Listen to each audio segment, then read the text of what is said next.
All right, I think those were our couple of minutes waiting time for people to join so we can kick off. So first of all, hello and welcome to today's dialogue on development research titled Exacerbating Existing Inequalities or Supporting Empowerment, the Role of International Aid to Women's Organizations. Thank you so much for joining us today. My name is Annika Hilgert. I am a research associate in the Development Policy and Finance team here at the Stockholm Environment Institute, also known as SEI, and I will be moderating today's session. And just before we move on to the topic of today's dialogue, sorry, Cardi, if we can just stay on the first slide for now, please. Before we move on to the topic of today's dialogue and some housekeeping, I would just like to let you know that this session is being recorded and will be shared through the SweDev website and YouTube channel afterwards to allow people who weren't able to actually attend the session to watch and listen to the conversation later on. So that's just for your information. And then on the topic of today's session, we will talk about the role of international aid to women's organizations, and especially also the role that donors play in this context. And when I say we, I mean that our keynote speaker, Elisabeth, and our discussant, Madhurima, are going to do most of the talking, and I will be quiet. But specifically then, we will hear about how and why international donors, often despite their good intentions, struggle to provide support to women's organizations, especially in sensitive and sustainable ways, and sort of how they could do better. Women's organizations are often represented as important players by development donors. We've got the Sustainable Development Goal number 5 on gender equality as a key direction for development aid focused on women's empowerment, including through women's organizations. But as will be discussed in this dialogue, accessing and managing international aid is very demanding and difficult, and may even prevent women's organizations from strategically pursuing their own agendas and priorities. So with that as our backdrop, I am very excited to introduce our speakers for today's dialogue. Our keynote speaker is Dr. Elisabeth Olivius, who is an associate professor in peace and conflict studies at Umeå University in Sweden. Her current research explores the role of women's organizations in peace building and resistance, and the politics of women's rights in authoritarian and hybrid conflict-affected regimes. And together with Jenny Hedström, she is the editor of a book called Waves of Upheaval in Myanmar, Gendered Transformations and Political Transitions. And then after Elisabeth has presented her work, we will be joined by Madhurima Sanyal, who is currently working as the project coordinator for the Access to Justice program at Sanyog, a social impact organization based in India, working to combat violence against children and women. Madhurima is an intersectional feminist and a development sector professional working in the anti-human trafficking ecosystem at the intersection of gender and human rights as a trained social worker and budding researcher. I really look forward to listening to the discussion later on between you two, which will then be followed by a Q&A session. So you in the audience, please feel free to pose any questions you may have in the chat. I will then invite people to pose their questions live. So if you have asked a question, please be ready to turn on your microphone if you would like to pose a question yourself. And as a general rule, we encourage you to submit your questions early on, as we may not have time to answer all questions. And just very briefly, before I hand over to the main speaker, I would like to tell you a little bit more about this seminar series, the Dialogues on Development Research, which are organized by the Swedish Development Research Network, SweDev, and the Development Policy and Finance team at SEI, which is where I work. So SweDev, is a member-based network connecting development researchers across Sweden to strengthen collaboration, both within the research community, but also between research and policy. And so we within SweDev do a range of activities, facilitating collaboration and conversation between research, practice, and policy. We're acting as a hub for development research info, new things that are coming out. And we organize these kinds of seminars and conferences where research and policymakers and practitioners can get in conversation with each other. And then to tell you a little bit about SEI, if we could go to the next slide, please. Yes, thank you. SEI is an international nonprofit research institute that tackles environment and sustainable development challenges. And we aim to, empower partners to meet these challenges through cutting-edge research, knowledge, tools, and capacity building. And yeah, we have our headquarters here at SEI. You can see on the little map, that's where I'm based. And then we have 7 centers around the world where we, through which we engage with policy, practice, and development action for a sustainable and prosperous future for all.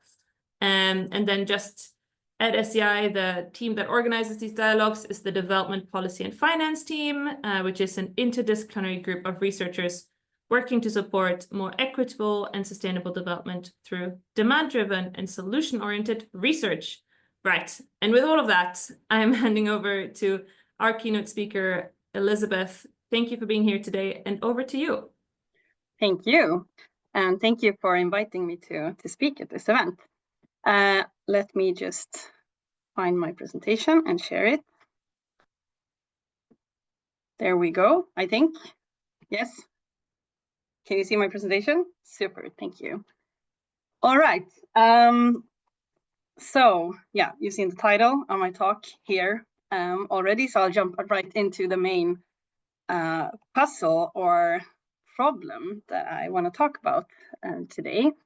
We all know that there's been an increasing focus on women as agents of development, peacemaking, progressive social change, and so on, that women are desirable development partners, supposedly. And gender equality is increasingly recognized as an intrinsic aspect of development and peace, so an issue that many donors want to work with. But this has not translated to more resources or more reliable funding for the majority of women's organizations. So women are supposed to be these agents of change, but they're not resourced to do their work properly. One quite recent report showed that just 1% of gender-related funding, development funding, go directly to women's organizations, or women's rights and feminist organizations specifically. And this is despite the fact that we know from research that historically and globally, feminist mobilization in civil society is the single strongest predictor of progressive government policies on gender, and consequently social change on women's rights, gender equality. So we know this, and that should mean that if international aid is to be effective in contributing to the change that I think that everyone working in the aid business wants to see, supporting feminist civil society organizations to strategically pursue long-term change, that should be the priority. So why is aid often not given in a form, in a way that is conducive to that goal? Why is this often not experienced as being the case by women's activists working in women's organizations? This is how an international gender advisor quite self-critically characterized the situation when I interviewed her in Myanmar a few years ago. I think a lot of international support has not modeled feminist ways of working, and they have not modeled feminist organizational development. So you have this kind of perverse irony where you have so many entities supposedly supporting women's organizations, and yet the outcome is not feminist. So what she's saying here is that even when support go to women's organizations, it's not done in a way that is conducive to the kind of feminist mobilization and movement building that could push real change. What did she mean by this? Why are dominant ways of providing aid not helpful or not adequate, not feminist, as she said? Why do international support fail to deliver feminist outcomes? So this is really what I will unpack in this talk. And I do that based on my research in the past 10 years or so, primarily on Myanmar. So Myanmar is my own case expertise, so that's also the example I will draw on in this talk. But my research, together with my colleagues, primarily Jenny Hedström, Sinmar Pugh, and Malin Åkerbo, has also looked into cases such as Mindanao and Sri Lanka. And the titles of two of our recent projects are listed here: The Politics and Effect of International Gender Expertise in Peacebuilding, and Between Liberal Norms and Authoritarian Governance, Women's Organizations as Peace Builders in Illiberal Post-War States. These are two projects funded by the Swedish Research Council that I draw on the outputs from them in this talk. And you can see the first page of one policy brief from one of these projects here on the screen, and you will find links in the chat to this and to some other project outputs as well, if you want to read more. And as you can see from these titles, my own research focuses on countries affected by armed conflict and international organizations seeking to support women's organizations' gender equality work in a context of peace building. But the work of these organizations and these donors is rarely confined to peace building only, and there's no sharp black and white divide between peace building and development in these type of contexts. And based on the research of others, I would argue that the patterns I will talk about today are not exclusive to a conflict context, even though some aspects may be exacerbated in a politically sensitive, authoritarian, or conflict-affected context. My argument that I will make is that instead of empowering women's organizations as these agents of long-term social change, transformation, civil society mobilization, movement building, that the research talks about as the factor that really needs to change. Instead of empowering women's organizations to really play this role, international aid frequently reinforces inequalities between donors and recipients, and by extension, global north-south inequalities, and between women in recipient countries along axes such as class, urban-rural location, ethnicity, political affiliation, conflict affectedness, and so on. And these factors often interact and overlap with each other. And here I really want to note that I do not suggest that anyone working in a donor organization is seeking to conserve patterns of inequality. I argue that these effects result from structural constraints, organizational cultures, and established ways of working. And it's not like development practitioners may sometimes be unaware of these effects in a particular instance, but even more often, they see the problems or some of the problems, but they feel that their hands are tied as individuals when it comes to doing something differently. Change requires more than one person. Also, I want to note that this does not mean that the effects of international aid are only problematic, that it would be better if no international donors would ever provide any aid to women's organizations. Of course, that's not what I'm saying. These resources are sorely needed. But there are systematic and problematic effects and aspects of how this support is provided. So there are things that could be done in a better way. So why is this the case? Why would I argue that international aid to women's organizations drive patterns of inequality in this way? These are 4 explanations that I will talk about today. And this is, of course, not an exhaustive list, but it's patterns and themes that reoccur in my interviews with women activists from Myanmar and elsewhere, and are also supported in the wider research literature and various civil society reports. So grants, international aid is often given in the form of short-term grants that focus on activities and measurable deliveries that are also, to a substantial extent set based on the priorities of the donors rather than what the recipients themselves want to do. Managing and accessing international aid is administratively demanding. Processes and procedures for application, reporting are often rigid and context blind.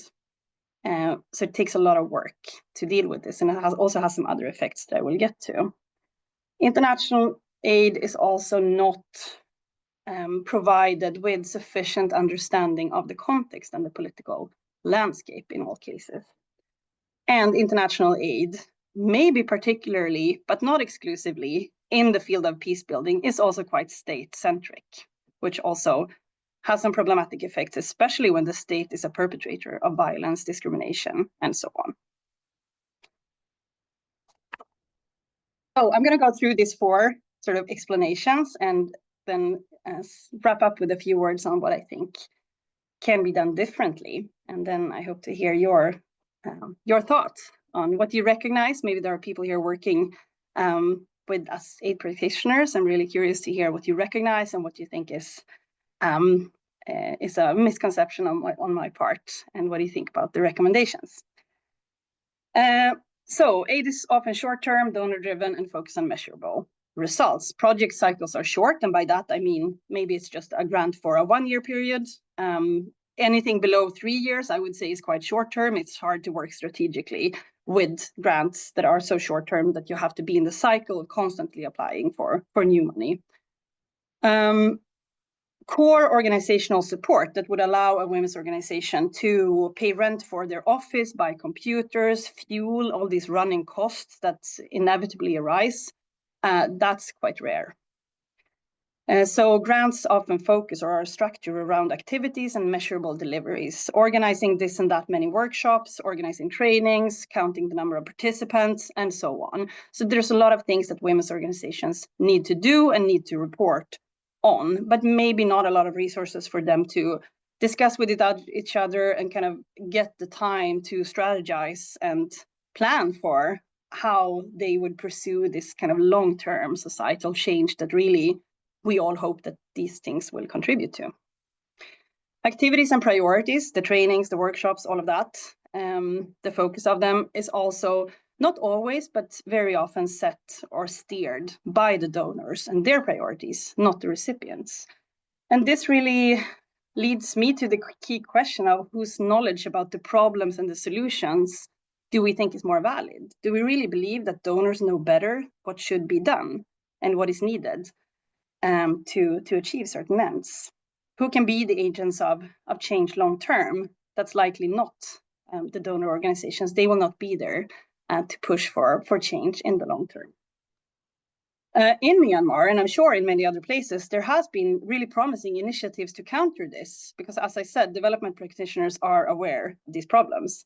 And there's been initiatives to kind of pool resources from several donors to create funds or schemes for core funding for organizational development to smaller women's organizations.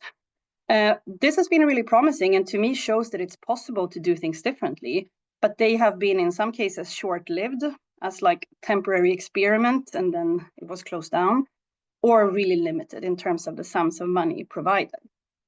But as a good example of how things could be done differently. Here are 2 quotes from interviews in Myanmar on this topic. The first one is quite funny, I think. This was an international gender advisor, quite kind of frustrated, saying to me that if I was going to put a bet in place, if we're having this conversation in 10 years' time, we're going to have to see a huge amount of international activities that basically put women's organizations into a hamster wheel, just going round and round. And it's going to work really well for NGOs and donors and the UN, as they are seen to be doing things, but not so well for women's organizations, and certainly not for feminist movement building, which is intangible, incremental, and requires long-term funding support. And a women's rights activist echoed this kind of how internationals tend to focus on the measurable, the numbers, the numeric aspects, how many women present, and so on. So project-based short-term activity focus on donor-driven aid throw recipients into this hamster wheel of basically being logisticians for international donors, organizing workshops, organizing trainings, running around doing different activities. And maybe they can work with this funding to create some space to buy a computer, pay salaries, do the work that they really want to do. But that space is quite constrained when so much funding is already steered by donor agendas. So why is aid provided in this form when it's clearly not conducive to the type of long-term feminist mobilization and movement building that we know from research is what could push real change? This is what another gender advisor said, showing that it's not like they're not aware of these patterns. That the necessity to comply with donor priorities to access funding result in moving women's organizations away from what they really consider is most urgent. We have to support things as donors that fit within our view of change, because that's what we report on, and that's what our donors report on. And that squeezes organizations to do things in a way that may not be their preferred way of doing things. It may be one of their priorities, but it may not be the main one. You know, it may be that they just need the funding. Sure, of course, that is the case.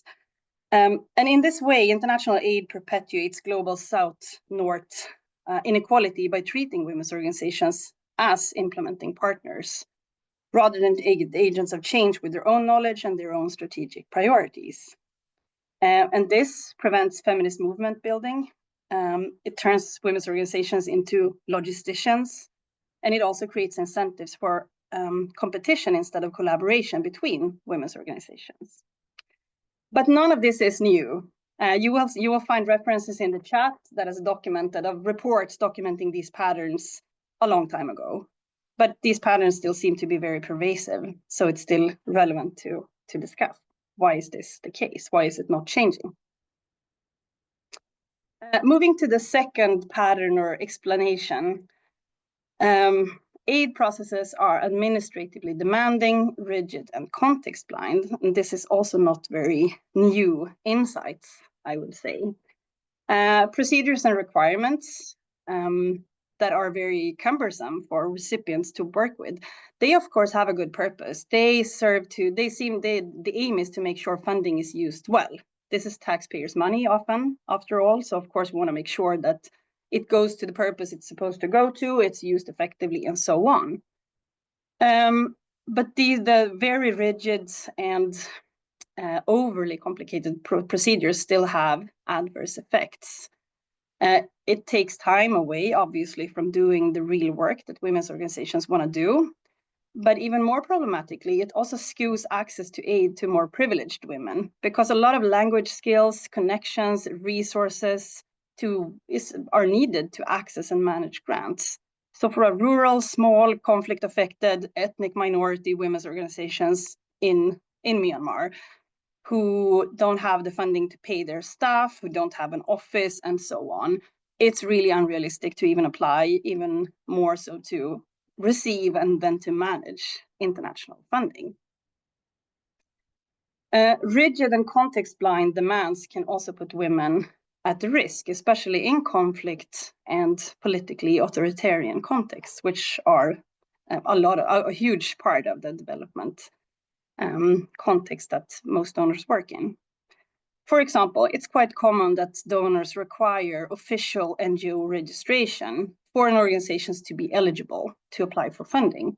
And this has the purpose of ascertaining that this is a real and actually existing organization, sort of a stamp of official approval that this, like a formal organization partner exists, that you can enter into a legal contract with, and so on. But the reasons that women's organizations may not always be officially registered as an NGO are also quite valid, because this will expose them to surveillance and repression. For example, they may be required to show a lot of documentation of all of their work, their beneficiaries, their staff, their finances to the regime periodically. And this, of course, has a lot of implications. So there's nothing surprising that in many contexts, it's not self-evident that organizations, meaningfully actually existing organizations, are officially registered as an NGO. Another thing is that donors may require recipients to send the original receipts as proof of their costs and what they have done with the money. This may also sound innocent to someone coming from, say, Sweden.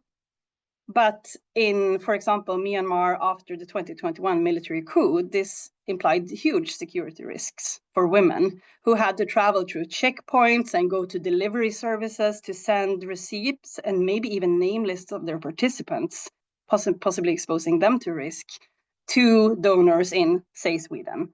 And this, of course, is really unreasonable. And some women's organizations managed to negotiate with their donors and have them agree that they could scan the receipt and send them electronically instead, which seems like a really small thing, a small change, but it made a huge difference for them. But it also took a lot of effort and work that they could have spent on other things just to negotiate with their donors to get them to understand how this small bureaucratic administrative rule was such a big deal for them in their context. Here's some interview quotes. A representative of a Western national donor agency explained to me that it's hard to support women at the very local level for large donors. It takes a lot of manpower on the donor side, and not a lot of donors are willing to put money into admin costs. So if you have to actually communicate with someone and understand what they do and understand their context, that takes much more effort, or maybe help them navigate the complex reporting procedures that you have. That takes more manpower on the donor side than if you work with an organization who can already speak donor and master these administrative processes. So a women's rights activist from a conflict area and an ethnic minority said that we cannot easily request funding from donors. We have to pass so many procedures, have to send so many reports, and have to fill many forms.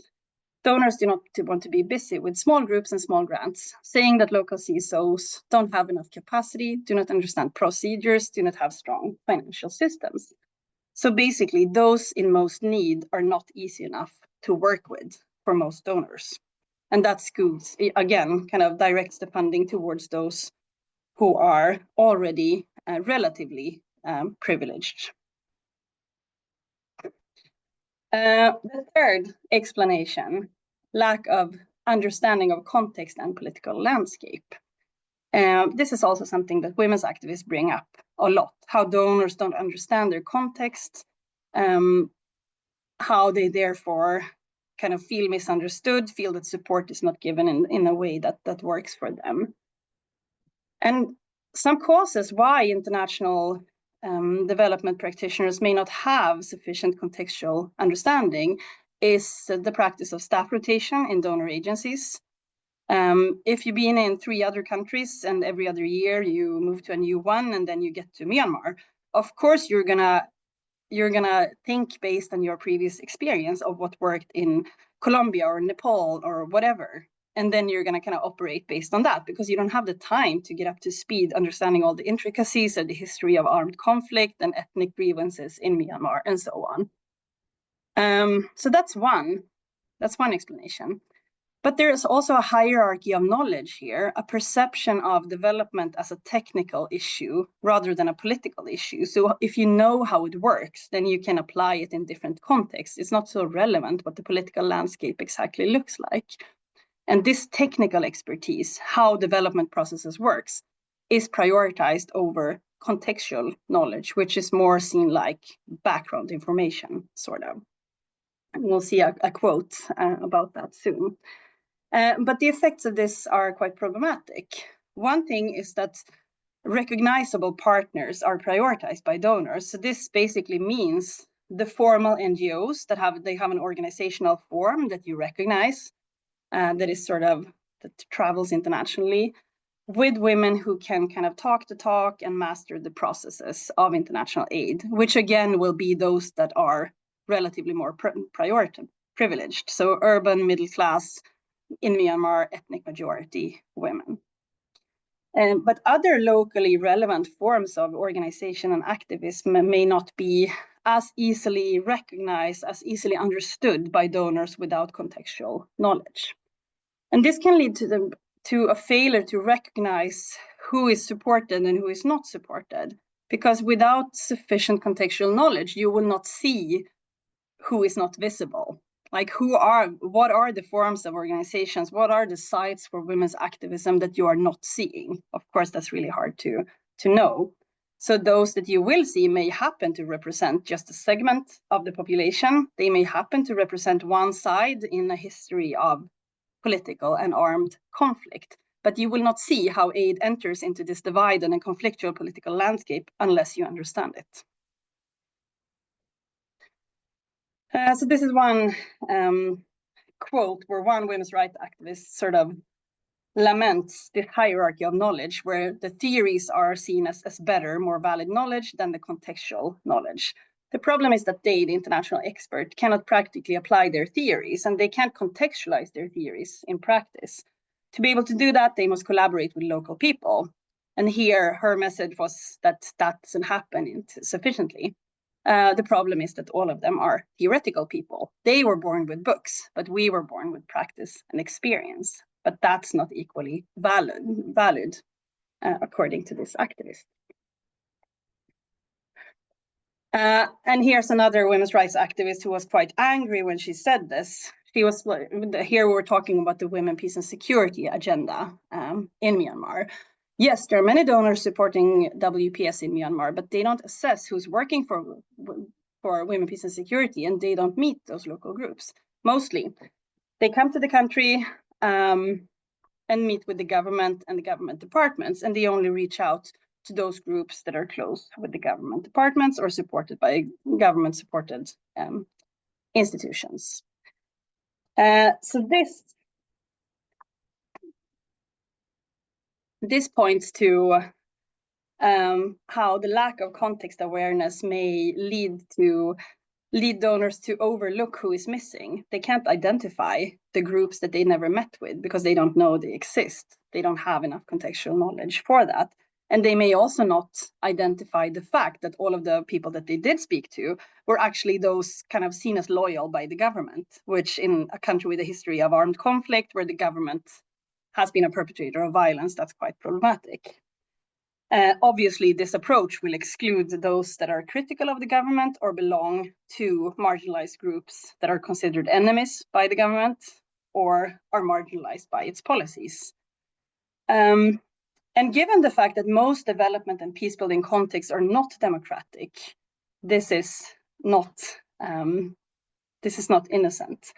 There is a global trend, as we all know, of autocratization and increasing repression of civil society. So given this, it's quite naive to assume that the state is always a friend and that the government is a good entry point into a context as a door opener, a link to other partners.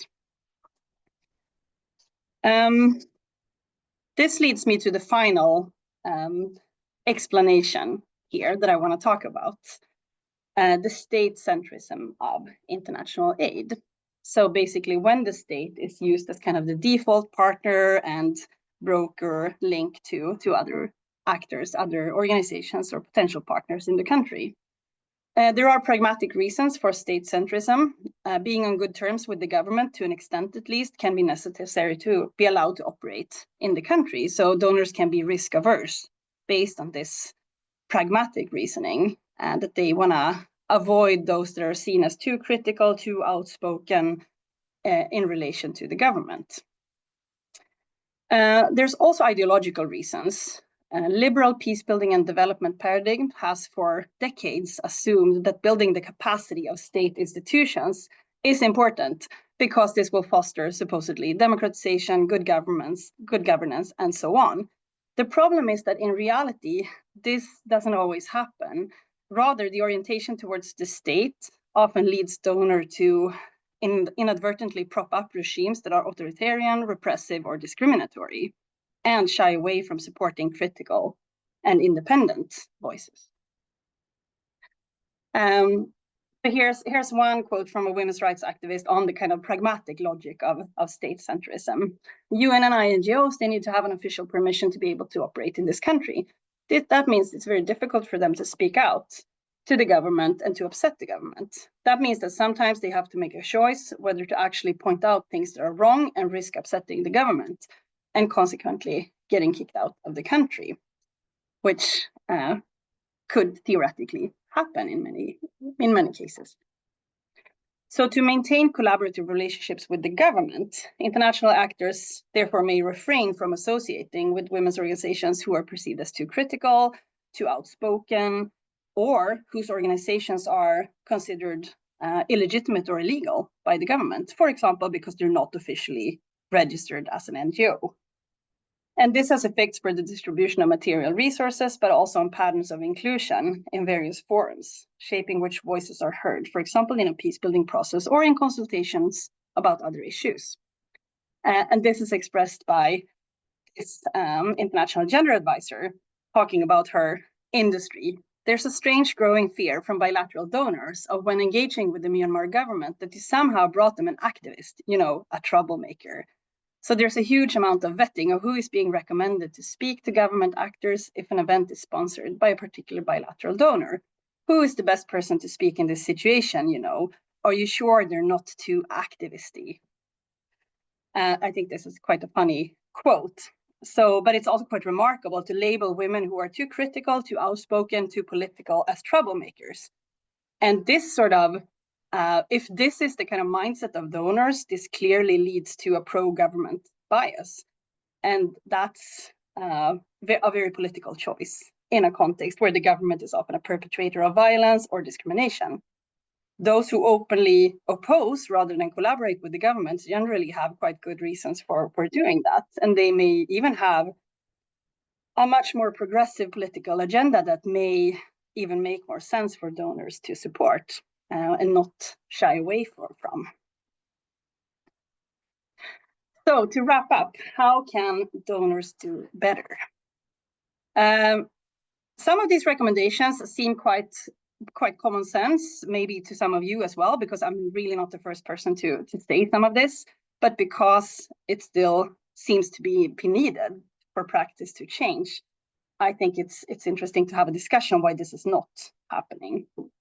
So a larger share of international aid should be multi-year, flexible, core organizational funding. International donors need to make more efforts when it comes to context awareness in order to understand how support to particular actors actually plays into the political landscape of that context. Doing that will also make it easier to identify partners beyond the usual suspects or donor darlings that can talk the talk and are more visible and more easy to work with for donors. More listening to those actually doing the work, to the women's organizations on the ground when it comes to what the priorities are, what they should be, what the needs are, what joint agendas, joint work programs may look like. So even if donors aren't willing to give funding that's entirely flexible, they may be able to listen to and agree on priorities with the recipient rather than just kind of stipulate what it is that they need to report on their priorities. And relax rigid procedures and requirements for applications, reporting. This is everything from kind of formats of the forms that one needs to fill in, the online kind of systems that one needs to deal with, and so on, to relaxing these kind of context-blind requirements, such as only working with registered NGOs, having women's organizations submit various documentation that may be practically very problematic for them, and so on. So I think that even though it requires more work, communication and contextual understanding is a better safeguard against corruption. It's a better way of knowing what funds actually go towards than this sort of bureaucratic systems and donor control. And then finally, a more critical approach to the state. I think in this era of global sort of democratic backsliding, I think it's more important than ever to not have a default assumption that the state is a friend. And it's really important in many contexts to find ways to support those work is actively obstructed by the state. And then maybe other approaches than current are needed. I'm looking forward to discuss these recommendations with you. Thank you so much for listening. Yes, thank you so much, Elisabeth, for your very informative, very interesting presentation. I was really fascinated by, you know, all these layers of bureaucracy, how they kind of turn out and compound each other in practice, making, you know, establishing all these barriers for women's organizations. And so really, I mean, really good quotes on, you know, those who are in need, those who are most in need are, you know, just not easy enough to work with. I think something I will definitely take forward with me. And now I would like to invite Madhurima to please join the conversation. Madhurima, as I mentioned in the beginning of the session, you are a development sector professional working at the intersection of gender and human rights in the anti-human trafficking ecosystem. And you are a trained social worker, amongst other things. So yeah, over to you to please share any questions or reflections you may have after having heard Elisabeth's presentation. Thank you, Annika. Thank you, SEI, for this opportunity to discuss this very interesting topic. And Elisabeth, thank you for your presentation. Your findings, I really resonate with all of the findings because I work in an NGO myself, and it's a women-led NGO. There are a few questions that I have. One is that, can you share a bit more about what your respondents, what your research means by core organizational funding and what that should include? Because in in our organization and in this in the Indian context, many rural grassroots organizations are struggling to even understand what organizational development means. So and so obviously that strategy is not there in the NGO. So what do you think organizational development should include? Thank you. So by core organizational funding, I mean funding going to an organization without saying what exactly they should do with it. Of course, it's possible to sort of not give money completely freely, but it can go to things such as paying rent for an office, paying salaries to staff without that salary having to be tied to the time they spend organizing a workshop, for example. That gives an organization the space to, for example, develop their kind of all of these administrative systems that to an extent maybe are needed to, I mean, in the current funding ecosystems, it's definitely needed to have all these systems for kind of reporting and financial management and so on. And to some extent, of course, it's necessary to have it to kind of keep things in order, even though donor systems could be less complicated. So to develop all of that and to have the staff who can work on it, and to have an office where you can sit and to have computers that you can type on, all of that requires resources. But this is not what donors prioritize. So that's something that core organizational funding can go towards. It can also give the staff of an organization the time to actually strategize and kind of plan for how to pursue their priorities and their agenda. So it can create a space for a more long-term approach, a vision for change, and plans how to pursue that vision, rather than just kind of being focused on the next event you have to organize that you may not even have sort of designed yourself all of the time. So that's what I mean by core organizational funding. And that doesn't also mean that organizations cannot be asked to report on how they use the money, but that reporting doesn't have to follow a log frame. It can, I mean, you can explain in a conversation how you invested in these sort of aspects of developing an organization and pursuing its agenda for change. Thanks, Elizabeth. I have a few more questions. The other one is that, as we know that smaller organizations do not have the absorption capacity for large pools of fund, and therefore find themselves at a disadvantage to bid for larger projects. Did your research respondents talk about any alternate ways of funding that they have tried to pitch for? Yes, I think good examples that I mentioned, or I didn't mention any specific examples, but what I had in mind in Myanmar, there's been efforts to pool kind of donor resources from several donors into one funding scheme to give smaller grants that are flexible in going towards kind of core organizational funding, organizational development to women's organizations, especially at the subnational level, so a more local level. So that's sort of, and then of course there's someone there to kind of coordinate that and to communicate with those organizations. So it takes some investment in sort of manpower, to use the words of one of my respondents, to make that work. And maybe like each of those bilateral donors, like Swedish SIDA, USAID, and so on, they wouldn't have the capacity or kind of the contextual understanding, the connections to manage those small grants. So the distance, the gap between them and these local women, it's just too big. But that sort of in between intermediate donor scheme, or to create that kind of donor fund with staff that can manage those smaller grants. That worked really well in some cases, and it has become some sort of trend in Myanmar to try to organize funding like that.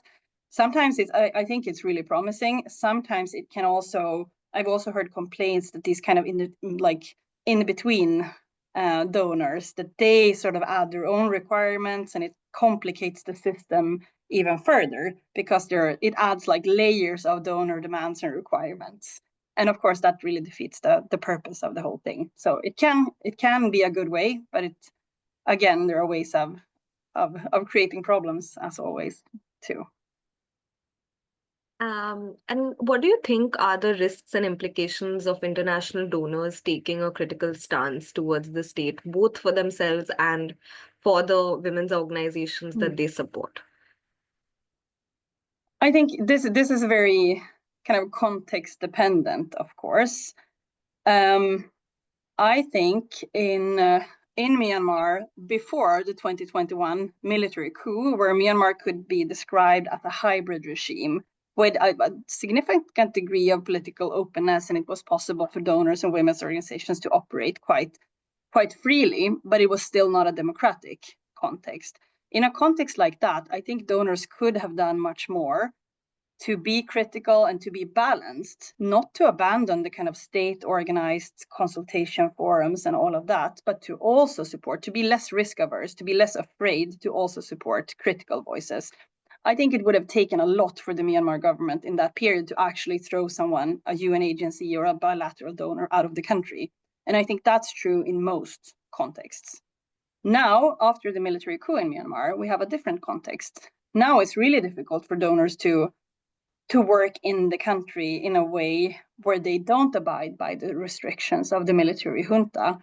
And therefore, many donors have opted not to do that. And then it's possible to find other ways, such as working with smaller organizations that provide aid from across the borders. Along the Thai-Myanmar border, for example, there's a long history of small organizations taking the lead on providing humanitarian aid to populations in Myanmar across the border, so that you don't have to go through the Myanmar government.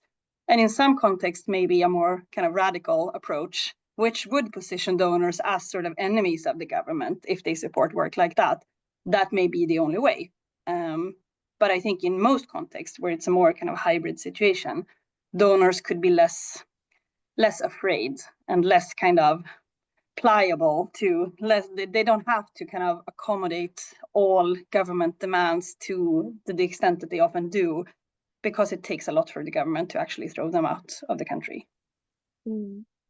I think in the Indian context, we have currently a very authoritarian government leading the country, and the foreign regulations for funding to NGOs has been really, really restrained. And a lot of donors like Oxfam, their registrations have been cancelled to work with issues of gender-based violence and all of that. And along with that, even like smaller NGOs have their registrations for FCRA, like the foreign funding. NGOs have been, the registrations have been cancelled, and they've had to close down, or they had to change the thematics. So these kind of risks and implications are right now in India, and they're just intensifying more. Yeah. My last question would be that do you think that this insufficient aid to women's organizations is inadvertently furthering democratic backsliding that's happening in several nations globally, as we know? And do you think that this backsliding needs to be analyzed from a more gendered lens? Because democratic backsliding has, from all the research that I've read, it's not been adequately analyzed from a gender lens. Yeah. Starting with your last point, yes, I definitely think so. I think that democratic backsliding is so often connected to what we could call a patriarchal backlash, a backlash against women's rights. We can see this in Europe, we can see it in the global south. It takes different kind of manifestations in different contexts, but I think that's definitely a really good point. If insufficient support to women's organization is furthering democratic backlash, at least it's not stopping it. It's not hindering it. I think that for development donors to kind of contribute to slow this wave of democratic backlash, at least, rather than kind of just let it happen. If we want to stop this, if we want to turn that tide eventually towards more democratic development in many parts of the world, I think civil society is key. And this, again, is not a very new insight. And of course, we can also not assume that civil society is always kind of liberal, democratic, progressive, and so on. Civil society is really diverse. But within civil society, I think that the kind of pro-democratic forces in many countries are to be found. And if those are to be supported, maybe development donors, again, really cannot kind of listen to the government and their restrictions and their priorities and how they want to keep funding away from critical voices. They can't listen to that and be too afraid to kind of oppose authoritarian governments. Then it's really hard to try to support democratic forces. What do you think may be the challenges of donors to build a long-term, genuine partnerships with women's organizations, which go beyond funding arrangements or being transactional in nature? I think it depends on the type of donor. Of course, there's a huge risk of generalizing too much here. I think it's much easier when it's sort of aid given within a transnational feminist movement, so a women's organization in a more resource strong part of the world in the global north, supporting sort of a sister organization in the global south. It's a much bigger chance for kind of reciprocity and long-term engagement there. But those donors, of course, they don't sit on the bulk of the money. I think a UN agency or a bilateral donor, it's much harder because the people working in them are replaced all the time. And it's not the same sort of, there's not the same sort of identification that we are in the same sort of struggle, but in different places, and we can learn from each other. I think a government agency or a kind of UN bureaucracy, it's a very different organizational culture and type of setting to work in. And that is not to say that the people working in these settings, that they're not kind of feminist minded and that they don't believe in the same goals and fight for the same things. They may well have that kind of personal conviction, but it's a different setting to work in. Thank you, Elisabeth. That's it. I had these questions. Well, thank you. Yes, thank you so much, both of you. Very interesting to hear you, discuss this issue further and get a little bit maybe into the nitty-gritty and what this kind of means in practice. We will now open up for questions. So if you have your questions to our speaker and our discussant, please pop them in the chat. And then we will ask you, we will invite a few of you to pose your question and to say it. So please be ready to put on your microphone if we invite you to speak. And I think we'll start with Kingmu Kim. You put a question in the chat. Would you like to pose it? Yes, thank you. And thanks, Elisabeth, for this excellent presentation. I really learned a lot. And also, it's very concerning to what's happening with women's organization in this context. I really agree everything that you have said for this presentation, but then just I guess what I would like to ask you about just like, so what is it different from this lack of local representation and just the problem with the general development cooperation? Because that's a lot said now. This technical aspect is in a way marginalizing the communities themselves. So what is really the difference that you can bring in with the feminist approach and the lack of such approach? I think if your question is how much of this is specific to support to women's organizations specifically, as opposed to maybe other civil society organizations, I think there's a lot that is more widely valid, definitely. Of course, women's organization, that's my field, that's what I know. And I also think that there's been a specific there's this specific gap, especially when it comes to women, because we have had this kind of global discourse, this global rhetoric of women as agents of change and gender equality as important and so on. And also kind of this instrumentalization of women's participation, that having women involved, that will be good for growth, it will be good for sustainable peace, it will be good for everything, basically.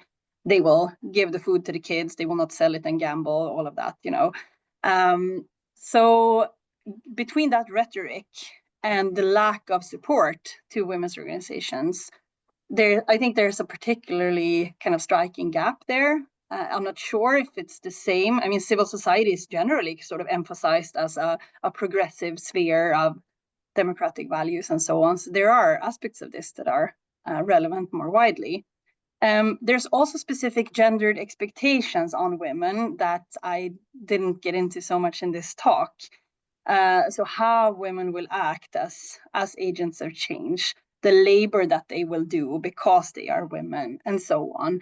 So I think that sometimes tends to lead to expectations that women will work for free quite a lot. So local women will be kind of free labor often. Women will speak with one voice. They will represent the interest, the group of being women. They will not have any other political affiliations and so on. So there's a depoliticization of women and how they will be agents of change. That can also be there can be a backlash in that. When women are too outspoken, too political, too provocative, and so on, they're not behaving as kind of proper women who should just speak in one voice for gender equality.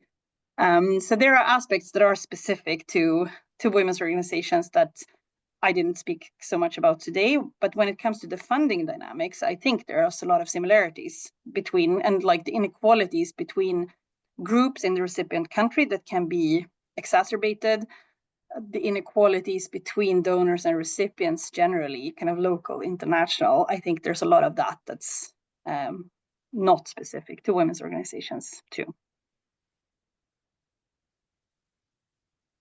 Thank you so much, Elisabeth, for that reply. We've got a couple of more questions in the chat, and two of them are, I think, related to each other. One from Caroline Andersson and one from Emma Elversson. So if you two want to pose your questions one after the other, and then both Elisabeth and Marurima can reflect on it, maybe share some. I think it's getting more into the practicalities maybe. So hopefully, Marurima, you can share some of your experiences as well. So Caroline, take it away. Yes, thank you, Elisabeth, for your presentation. I also learned a lot from your research. My first question regards whether you and your colleagues have been able to disaggregate the donor or aid actors to any extent to see if there are more or less good or bad actors. Because I assume that there is a huge diversity within this category. And also, if you've been able to identify any actor who might be drawn on as a good example that can be brought to your recommendations and looking ahead, ways forward. Yeah, thank you. Thank you so much. And next, Emma. Yes, I agree. Thank you so much for a really stimulating talk and discussion between the two of you. Kind of connecting to Caroline's question, I was particularly interested in Sweden. So have you looked at all at Sweden specifically? Has Sweden been, you know, we used to have a feminist foreign policy. Has Sweden in any way been able to address these types of challenges that you mentioned? And have you seen any kind of change over time? Is it possible to say anything about the future, given kind of the current reorientation of the Swedish aid agenda? That would be super interesting to hear. Thanks. Thank you. I'm a bit hesitant to kind of name organizations, but I will say something about the patterns in terms of like who are like better or worse, with the risk of still generalizing a bit.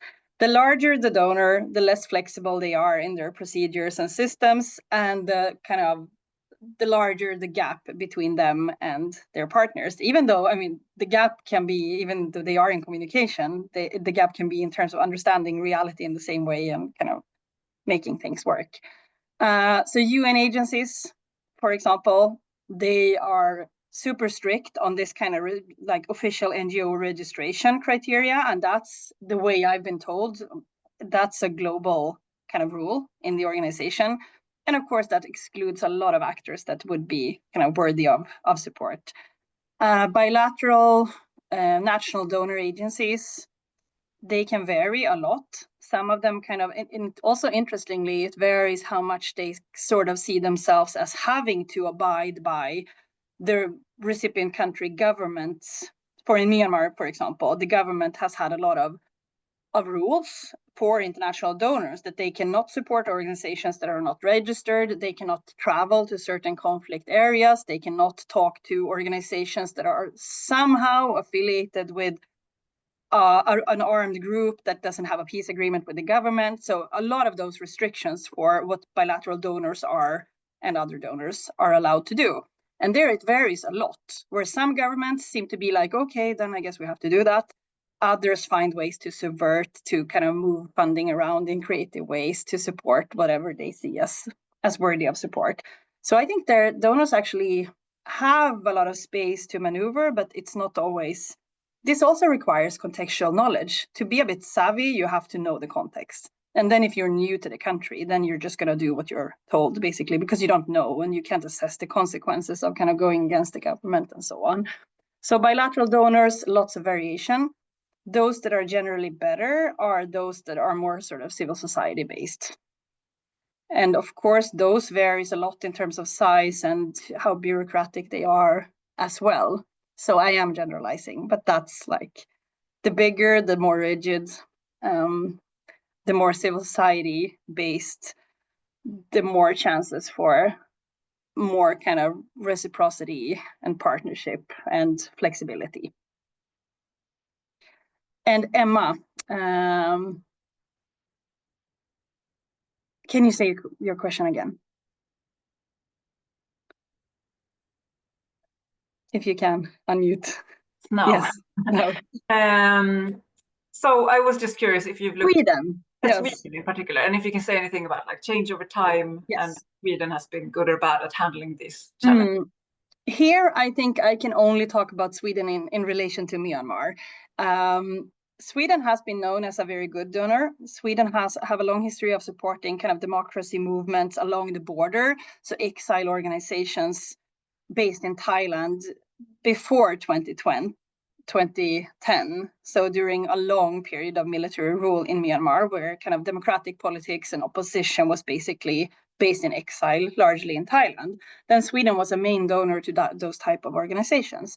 And because of that history, Sweden did not kind of jump on the bandwagon of partnering with the Myanmar government as easily and as quickly as some other organizations did. So after especially after 2015, when a democratically elected government came to power in Myanmar, led by Aung San Suu Kyi, previous democracy icon, then most other countries, even before that actually, most other countries sort of started partnering with the government, channeling aid through the government, and this also opened up for economic opportunities, trade, investment, and all of that. So that was also one reason for the kind of turn to the state.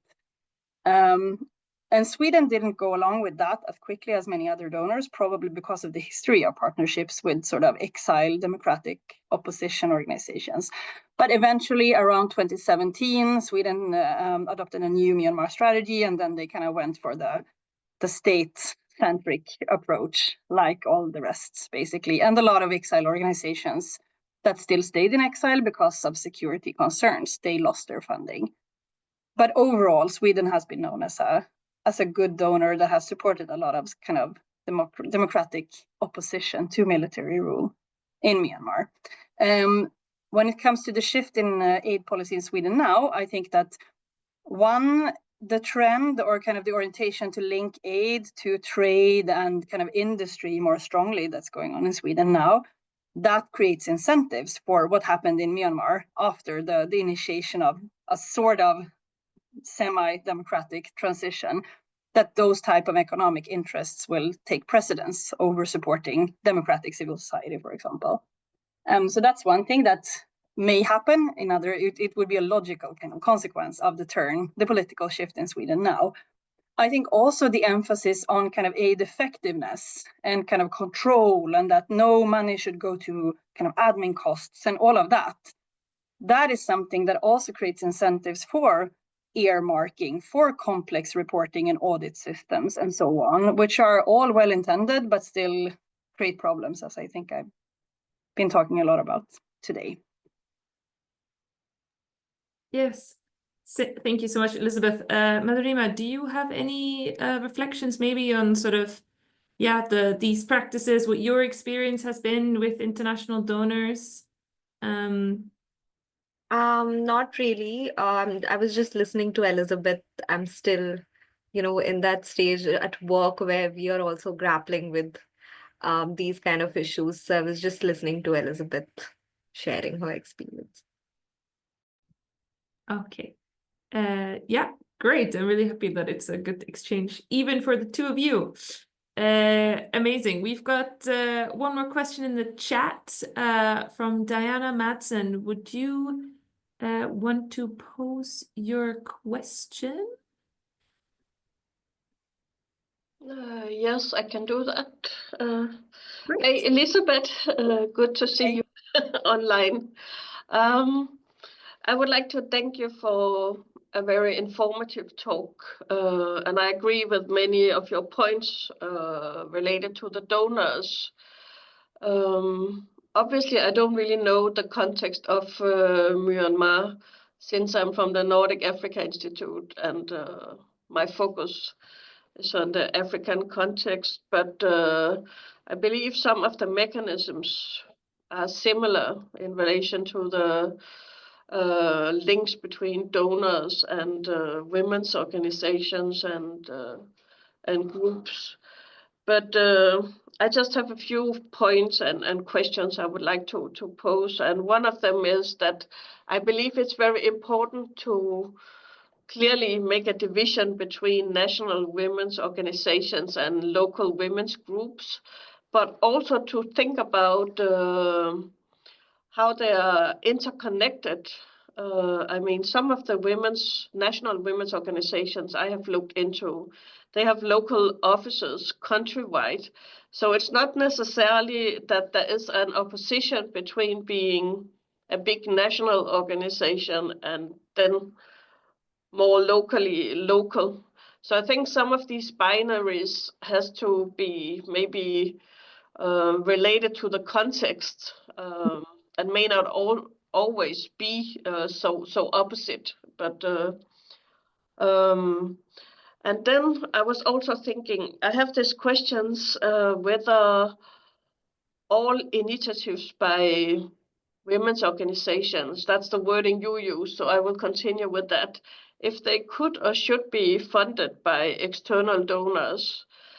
I have, for example, an example from Ghana about the development of a national women's manifesto, which was a process facilitated by the women's organizations themselves. And I don't think that process could have been spearheaded by any donors, and it wasn't also because of issues of ownership.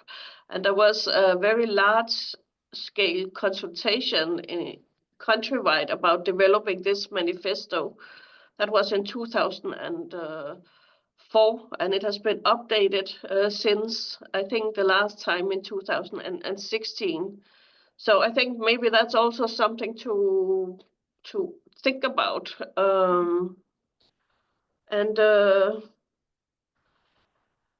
other thing is that it is also my impression that these women's organizations, they are not really passive recipients of donor talk in that sense, and donor agendas.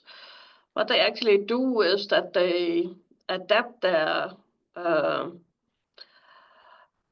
kind of their framings of what they are doing to the donor language. I have an example also from Rwanda with an organization that has a focus on violence against women, which they kind of adapted to this women, peace and security agenda. And it's of course legitimate, but they were actually also doing that kind of work before there was all this talk about women, peace and security and national action plans, etc. So I think those processes are also very important to understand and to think about, to get a clear understanding also of the agency of these women's organizations. Yeah. Thank you. So starting from your first point about if there's a sharp kind of binary between national and local women's organizations, I don't think so. One thing I want to say is that the things like complaints about international aid and the processes and the attitudes of donors and so on, I really hear them from those that are relatively more privileged and have an easier time accessing aid as well. But then they often explain that, like, if this is so difficult for us, then just imagine a rural organization in a conflict area, it's impossible for them. So there's more of a continuum. But then I think that there's the relative kind of privilege and resources that also map onto the history of armed conflict and ethnic discrimination in Myanmar. And I think that's not unique, but it's not the same in every context, of course. So those that are kind of well-positioned, more sort of urban middle class, newer, relatively newer, like organizations that were kind of created and popped up during the democratic opening of the past decade, those organizations, they more often consist of women who they have grown up in a big city, they have not grown up, they don't have personal experiences of armed conflict and so on. They come from the ethnic majority, and then that often makes conflict-affected ethnic minority women feel that they can't really represent the interests of all women. They don't understand our realities. So those kind of divisions are, of course, there among women as well. Should all initiatives be externally supported? I think if you would ask most women's organizations, they would say that I would be more than happy if I didn't have to bother with that, if we didn't need international funding. Of course, they want to have ownership. Of course, they want to like do their own thing and not deal with donors. But that's not what the reality is. Funding may be needed to carry out what they want to do. And given kind of so this really for me is about what is the purpose of aid. To me, it's really about kind of evening out power imbalances in the world. And if that's the case, then it's reasonable to resource the drivers of change in places where those resources don't exist. But of course, this is not what the Swedish government or most kind of donors, at least bilateral donors, would say. Then they would say that, well, it also has to somehow serve our interests, and that's where the tensions really come in. And finally, on the resistance and speaking back, definitely, women's organizations, they do so much kind of adaptation, translation, subversion, resistance. to donors, but also to kind of political authorities in their countries. And I think one of the projects that I'm working on now is really about this tension, how they're often squeezed between authoritarian state authorities and international donors. And this gives really kind of contradictory signals when it comes to the framing, the translation work that they have to do. So for example, in like one activist in Sri Lanka said that, well, we can't really talk about human rights because that would like be really sensitive in relation to the government. So we just call it like workshops on traditional values or like family values or something like that. But that's not equally attractive to many donors. They want to fund human rights work. So then it's like a tension there. In Myanmar, after the military coup, a lot of women's organizations, they sort of closed down their formal organizations to not have to register and be visible to the military junta. And instead, they kind of formed economic cooperatives, maybe running a small restaurant or something like that, as kind of really a front for continuing their activism.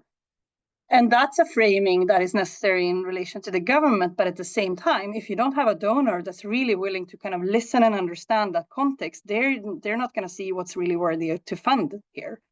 So it's a lot of contradictions in the framing work, the translation work, the adaptation, subversion, resistance that women's organizations have to do in relation to different audiences and actors.